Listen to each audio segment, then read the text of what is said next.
د نن ورځې تازه او مهم خبر.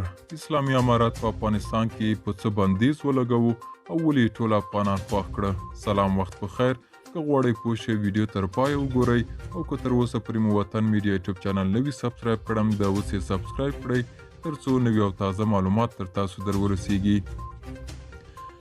د طالبانو د حکومت د استخباراتو ریاست وایي چې د شاهزاده سرای په ګډون د صرافۍ ټول مارکیټونه دي د پاکستاني روپیو انتقال او راکړه ورکړه بنده کړي. دغه ریاست د افغانستان د صرافانو عمومي اتحادیې ته په یو لیږل شوي مکتوب کې ویلي چې وروسته له دې د ټول هیواد د صرافۍ په مارکیټونو کې د کلدارو معاملات بند کړي.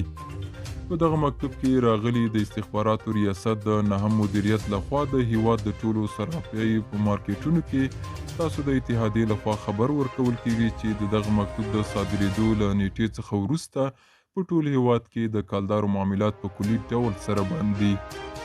په ځانګړي ډول په شاهزاده سرای کې د کلدارې تبادله او راکړه ورکړه او انتقال له 50,000 لوړه په مطلق ډول بنده ده. که په هره صرافي کې په غټ حجم سره پیدا شوه بیا به ورسره قانوني چلن کیږي.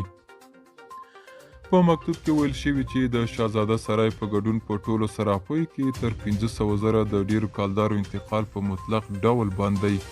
بلخوا د افغانستان د صرافانو اتحادیې مسؤلینو هم دغه مکتوب په تایید د هیواد له ټولو صرافانو غوښتي چې تر یوې میاشتې پورې له دوی سره شته پاکستاني کلدارې ختمې کړي او پر دغه مکتوب عمل وکړي.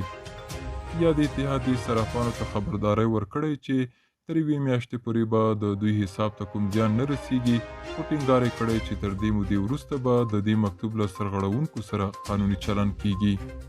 دا و زموږ نننۍ چمتو شوی ویډیو. تر بیا ښه وخت کې چارې.